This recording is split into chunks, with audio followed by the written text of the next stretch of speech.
ಪರಪ್ಪನ ಅಗ್ರಹಾರದಲ್ಲಿ ಆರೋಪಿ ದರ್ಶನ್ಗೆ ರಾಜ್ಯಾತೀತ ವಿಚಾರಕ್ಕೆ ಸಂಬಂಧಪಟ್ಟಂತೆ ಇವತ್ತು ಬಳ್ಳಾರಿ ಸೆಂಟ್ರಲ್ ಜೈಲಿಗೆ ಆರೋಪಿ ದರ್ಶನ್ರನ್ನ ಶಿಫ್ಟ್ ಮಾಡಲಾಗುತ್ತೆ. ಇವತ್ತು ದರ್ಶನ್ ನ್ಯಾಯಾಂಗ ಬಂಧನದ ಅವಧಿ ಮುಕ್ತಾಯ ಆಗುತ್ತೆ. ಸೊ ಹಾಗಾಗಿ ನ್ಯಾಯಾಧೀಶರ ಎದುರು ವಿಡಿಯೋ ಕಾನ್ಫರೆನ್ಸ್ ಮೂಲಕ ಅವರನ್ನ ಹಾಜರುಪಡಿಸುತ್ತಾರೆ. ಮತ್ತೆ 14 ದಿನಗಳ ಕಾಲ ನ್ಯಾಯಾಂಗ ಬಂಧನ ವಿಸ್ತರಣೆ ಆಗುವಂತಹ ಸಾಧ್ಯತೆ ಕೂಡ ಇದೆ. ಕೋರ್ಟ್ ಪ್ರಕ್ರಿಯೆ ಮುಗಿದ ಬಳಿಕ ಬಳ್ಳಾರಿ ಜೈಲಿಗೆ ದರ್ಶನ್ ಅವರನ್ನ ಶಿಫ್ಟ್ ಮಾಡೋ ಕೆಲಸ ಆಗುತ್ತೆ.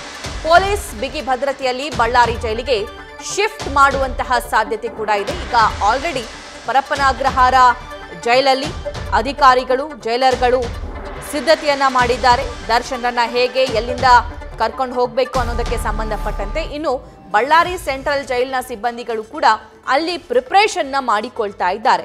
ಇವತ್ತು ಒಂದು ವಿಡಿಯೋ ಕಾನ್ಫರೆನ್ಸ್ ಮೂಲಕ ನ್ಯಾಯಾಧೀಶರ ಎದುರು ದರ್ಶನ್ರನ್ನ ಹಾಜರುಪಡಿಸಲಾಗುತ್ತೆ. ಕಾರಣ ನ್ಯಾಯಾಂಗ ಬಂಧನದ ಅವಧಿ ಇವತ್ತಿಗೆ ಮುಕ್ತಾಯವಾಗಿದೆ. ಮತ್ತೆ 14 ದಿನ ನ್ಯಾಯಾಂಗ ಬಂಧನ ವಿಸ್ತರಣೆ ಮಾಡುವಂತಹ ಸಾಧ್ಯತೆಗಳು ಕೂಡ ಇದೆ. ಇನ್ನು ಬಳ್ಳಾರಿ ಸೆಂಟ್ರಲ್ ಜೈಲಿಗೆ ಆರೋಪಿ ದರ್ಶನ್ರನ್ನ ಶಿಫ್ಟ್ ಮಾಡುವಂತಹ ಕೆಲಸ ಮಧ್ಯಾಹ್ನದ ನಂತರ ಆಗುತ್ತೆ ಅನ್ನೋ ಮಾಹಿತಿ ಇದೆ. ಪೊಲೀಸ್ ಬಿಗಿ ಭದ್ರತೆಯಲ್ಲಿ ಬಳ್ಳಾರಿ ಜೈಲಿಗೆ ದರ್ಶನ್ರನ್ನ ಶಿಫ್ಟ್ ಮಾಡುವಂತಹ ಸಾಧ್ಯತೆ ಇದೆ. ಒಂದು ಕಡೆ ಯಾವ ಕಾರಣಕ್ಕೆ ದರ್ಶನ್ ಬೆಂಗಳೂರು ಜೈಲಿನಿಂದ ಬಳ್ಳಾರಿ ಜೈಲಿಗೆ ಶಿಫ್ಟ್ ಆಗ್ತಿದ್ದಾರೆ ಅನ್ನುವಂತಹ ಚಿತ್ರ ರಾಜ್ಯಾತೀತ. ಹಾಗಾದ್ರೆ ಯಾರ್ಯಾರು ಯಾವ್ಯಾವ ಜೈಲಿಗೆ ಶಿಫ್ಟ್ ಆಗ್ತಿದ್ದಾರೆ ಕ್ವಿಕ್ ಆಗಿ ನೋಡ್ತಾ ಹೋಗೋಣ. ದರ್ಶನ್ರನ್ನ ಬಳ್ಳಾರಿ ಸೆಂಟ್ರಲ್ ಜೈಲಿಗೆ ಶಿಫ್ಟ್ ಮಾಡ್ತಾ ಇದ್ದಾರೆ. ಮತ್ತೊಬ್ಬ ಆರೋಪಿ ಪವನ್ನನ್ನ ಮೈಸೂರು ಜೈಲಿಗೆ ಶಿಫ್ಟ್ ಮಾಡೋ ಕೆಲಸ ಆಗುತ್ತೆ. ಇನ್ನು ಮತ್ತೊಬ್ಬ ಆರೋಪಿ ರಾಘವೇಂದ್ರನನ್ನ ಮೈಸೂರು ಜೈಲಿಗೆ ಶಿಫ್ಟ್ ಮಾಡೋ ಕೆಲಸ ಆಗುತ್ತೆ. ನಂದೀಶ್ನನ್ನ ಮೈಸೂರು ಜೈಲಿಗೆ ಶಿಫ್ಟ್ ಮಾಡೋ ಕೆಲಸ ಮಾಡ್ತಾರೆ. ಇನ್ನು ಜಗದೀಶ್ನನ್ನ ಶಿವಮೊಗ್ಗ ಜೈಲಿಗೆ ಕರೆದುಕೊಂಡು ಹೋಗೋದಕ್ಕೆ ಸಿದ್ಧತೆ ನಡೆದಿದೆ. ಧನರಾಜ್ನನ್ನ ಧಾರವಾಡ ಜೈಲಿಗೆ ಶಿಫ್ಟ್ ಮಾಡ್ತಾರಂತೆ. ಇವರೆಲ್ಲರೂ ಕೂಡ ರೇಣುಕಾಸ್ವಾಮಿ ಕೊಲೆ ಆರೋಪಿಗಳು.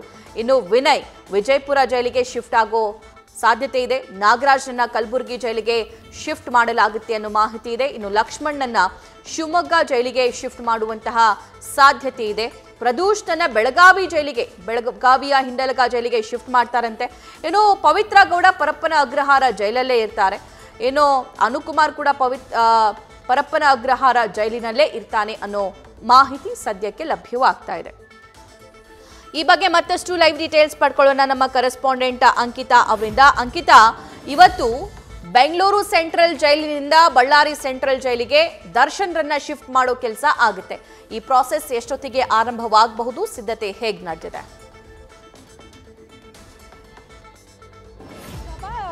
ಬೆಂಗಳೂರಿನ ಪರಪ್ಪನ ಅಗ್ರಹಾರ ಜೈಲಿನಲ್ಲಿ ದರ್ಶನ್ಗೆ ರಾಜ್ಯಾತೀತ ವಿಚಾರಕ್ಕೆ ಸಂಬಂಧಪಟ್ಟಂತೆ ಈಗಾಗಲೇ ಪೊಲೀಸ್ ಠಾಣೆಗಳಲ್ಲಿ 3 FIR ಕೂಡ ದಾಖಲಾಗಿದೆ. ಅದರಲ್ಲಿ 2 FIRನಲ್ಲಿ ದರ್ಶನ್ ಮೊದಲ ಆರೋಪಿ. ಇವತ್ತು ದರ್ಶನ್ನನ್ನ ಬಳ್ಳಾರಿ ಜೈಲಿಗೆ ಶಿಫ್ಟ್ ಮಾಡೋದಕ್ಕೆ ಎಲ್ಲ ರೀತಿಯ ಸಿದ್ಧತೆಗಳನ್ನು ಕೂಡ ಮಾಡಿಕೊಂಡಿದ್ದಾರೆ. ಮಧ್ಯಾಹ್ನ 1 ಗಂಟೆಯ ಬಳಿಕ ನಟ ದರ್ಶನ್ ಅವರನ್ನ ಬಳ್ಳಾರಿಗೆ ಶಿಫ್ಟ್ ಮಾಡ್ತಾರೆ ಅನ್ನೋ ಒಂದಷ್ಟು ಮಾಹಿತಿ ಕೂಡ ಲಭ್ಯ ಆಗ್ತಾ ಇರುವಂಥದ್ದು. ಯಾಕೆಂತಂದ್ರೆ ಇವತ್ತು ದರ್ಶನ್ ನ್ಯಾಯಾಂಗ ಬಂಧನ ಕೂಡ ಮುಕ್ತಾಯ ಆಗ್ತಾ ಇದೆ. ಅಂದರೆ ನ್ಯಾಯಾಂಗ ಬಂಧನದ ಅವಧಿ ಏನಿದೆ ಅದು ಇವತ್ತಿಗೆ ಮುಕ್ತಾಯ ಆಗುತ್ತೆ. ಹಾಗಾಗಿ ವಿಡಿಯೋ ಕಾನ್ಫರೆನ್ಸ್ ಮೂಲಕ ಮತ್ತೆ ನ್ಯಾಯಾಧೀಶರ ಮುಂದೆ ದರ್ಶನ್ನನ್ನ ಪ್ರೊಡ್ಯೂಸ್ ಮಾಡುವಂತಹ ಕೆಲಸವನ್ನ ಮಾಡ್ತಾರೆ. ಹಾಗಾಗಿ ಮತ್ತೆ 14 ದಿನ ನ್ಯಾಯಾಂಗ ಬಂಧನ ವಿಸ್ತರಣೆ ಆಗುವಂತಹ ಸಾಧ್ಯತೆ ಇದೆ. ಹಾಗಾಗಿ ಕೋರ್ಟ್ ಪ್ರೊಸೀಜರ್ ಏನಿದೆ ಅದು ಮುಗಿದ ಬಳಿಕ ದರ್ಶನ್ ಅವರನ್ನ ಬಳ್ಳಾರಿ ಜೈಲಿಗೆ ಶಿಫ್ಟ್ ಮಾಡೋದಕ್ಕೆ ಈಗಾಗಲೇ ಎಲ್ಲ ರೀತಿಯ ಸಿದ್ಧತೆಗಳನ್ನು ಕೂಡ ಮಾಡಿಕೊಂಡಿದ್ದಾರೆ. ಇನ್ನೊಂದು ಹಂತದಲ್ಲಿ ಅಧಿಕಾರಿಗಳು ಕೂಡ ಬೇರೆ ಬೇರೆ ಆಯಾಮದಲ್ಲಿ ತನಿಖೆಯನ್ನು ಕೂಡ ಮಾಡ್ತಾ ಇದ್ದಾರೆ. ಅದನ್ನು ಹೊರತುಪಡಿಸಿ ಇವತ್ತು ಮಧ್ಯಾಹ್ನದ ನಂತರ ದರ್ಶನ್ರನ್ನ ಬಹುತೇಕ ಬಳ್ಳಾರಿ ಜೈಲಿಗೆ ಶಿಫ್ಟ್ ಮಾಡೋದಕ್ಕೆ ಎಲ್ಲ ರೀತಿಯ ಸಿದ್ಧತೆಗಳನ್ನು ಈಗಾಗಲೇ ಅಧಿಕಾರಿಗಳು ಕೂಡ ಮಾಡಿಕೊಂಡಿದ್ದಾರೆ.